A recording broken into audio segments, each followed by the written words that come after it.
Okay, so the name of the game is Faith, Fit, or Flop. I love alliteration. It really does it for me. Faith being, look, I can see this guy succeeding because it's a new start, it's new coaches, it's a new system, it's better players around him, right? A better offensive line in front of him, better receivers to throw to, better scheme, whatever, that you have faith that it should succeed. Fit is like, no, this is obvious. This is turnkey. This is white glove service. This guy was a star here for these reasons. He's going to a new school. That's an even better situation for him, seemingly. Great receivers to throw to, great coaches, great relationship, great offensive line. Like, this is just, from day one, it's going to be magic. Or flop being kind of a transfer for the sake of transfer. It wasn't working out, needed somewhere to go.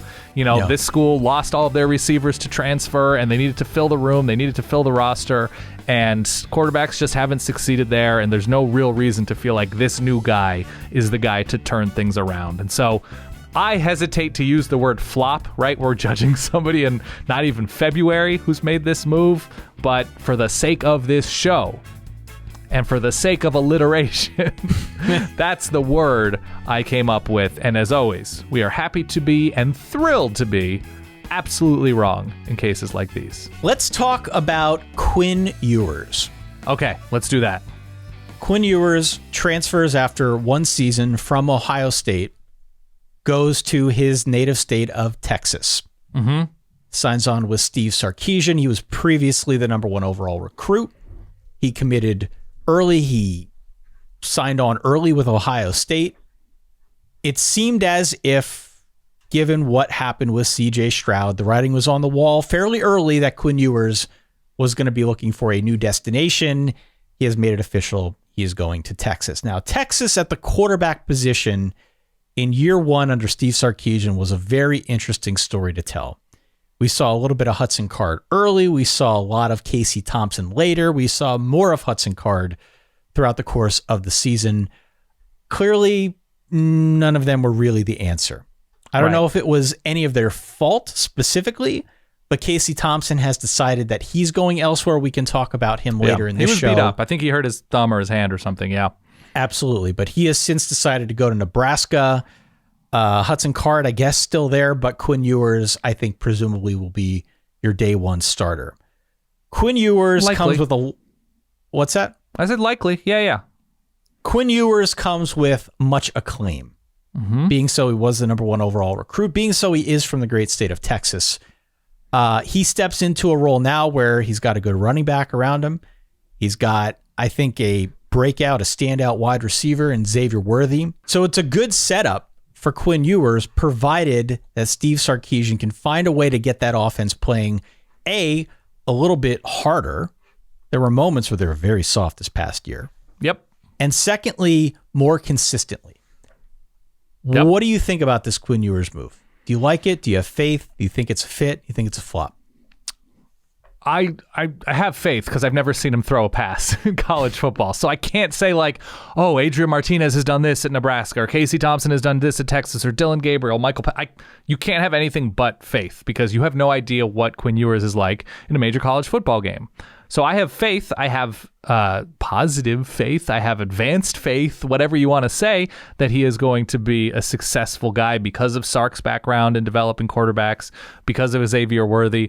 My issue is, I guess the issue for Texas, offensive line. Now, they hit it really, really hard in this recruiting class, highlighted by Kelvin Banks, who decommitted from Oregon when Mario Cristobal left. And he's from Texas.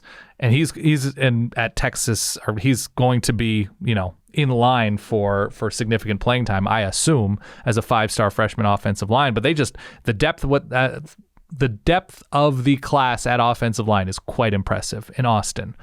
I don't have the faith that that issue is getting solved, at least in the first half of 2022.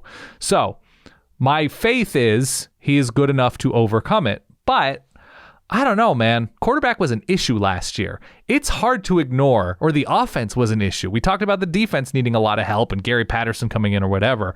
You look at those stretches of 3-and-outs last year against good teams, against not so good teams. Like, the Texas offense was very hot and cold. So my faith is that it will be improved with a full off season of figuring out, what went wrong. But at the same time, I don't know. I mean, Quinn Ewers enrolled early. He is an actual true freshman by age right now, or whatever, by experience. So I guess it's going to be successful, but I'm not ready to pencil it in like I am with somebody like Dylan Gabriel. So, or even Keaton Slovis. So I'm faith given his physical talent and what the ceiling could be given Steve Sarkisian's background. But no, I'm not full fit. It's not going to be a flop. I don't believe so. It's not going to be a flop. And I think if you're a Texas fan, that makes you feel the best. Mm-hmm. What you're looking for, I suppose, is a guy who can come in and take you to another level. Sure. But frankly, I don't know if quarterback has been the problem at Texas. Right. You'll, of course, take the number 1 overall recruit. Yeah. The quarterback, the kid from, the same state. Like, you'll take Quinn Ewers. Of course you'll take Quinn Ewers. And I think he will give them more upside for sure. He presumably is a much better prospect than Hudson Card and Casey Thompson. I'm not telling you folks out there anything you don't already know. Right. That's obvious. But I guess to your point, the question is what happens around him? What happens around him? Because in this sort of long wait for Texas to be quote unquote back, it's become apparent that the problem, it's broader than just one position. All right, you got to get better on the lines. You got to get better on defense. You got to get better at tackling in the open field. They've struggled with that now for the last 5 years, right? Maybe longer. So I have faith that this will be a good move. But to your point, we don't have the past productivity in Quinn Ewers the way we do with a Dylan Gabriel, the way that we do with a Bo Nix even. We know what we have with Bo Nix, but we still don't really know what we have with Quinn Ewers. We've got a lot of great tape from high school, and we've got some footage of him practicing in college. But beyond that, it's really a leap of faith, and I think to label it as anything other than that is sort of being irresponsible. I'll take exception with one thing you said. I think quarterback has been an issue for Texas. It has been an issue. It's an issue, right? It goes deeper than quarterback, but you watch the Iowa State game last year, watch the West Virginia game last year, you watch the TCU game last year, you watch the second half of the Oklahoma, there were quarterback issues. There were even the back part, there were stretches of Sam Ehlinger's time where just slowly developing shallow cross. That's what we're settling for in every big spot. That was an issue. That was an absolute issue. It was an issue, but looking back to the Ehlinger era, part of the issue was also that you'll recall the last year of Tom Herman. They didn't use Bijan Robinson at all.